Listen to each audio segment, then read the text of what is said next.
আজকে আমরা এখানে মাদক বিরোধী অভিযান করি, আমাদের অভিযান এটা অব্যাহত থাকবে। আজকে নিয়মিত অভিযানের ধারাবাহিকতায় আজকে আমরা এখানে মাদক বিরোধী অভিযান করি। এটা মাদক বিরোধী অভিযান আমি নিজেই নেতৃত্ব দেই।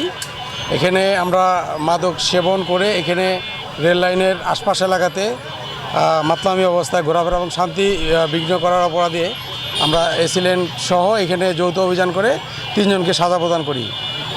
সাজা প্রদান করা হয় 3 জনকে, একজনকে 4 মাস, একজনকে 1 মাস, আরেকজনকে 1 মাস। এই 3 জনকে সাজা প্রদান করা হয়। এই অভিযান আমাদের অব্যাহত থাকবে। সৈয়দপুর এলাকার আশপাশ সহ বিভিন্ন মহল্লা সব জায়গাতেই অভিযান চলবে।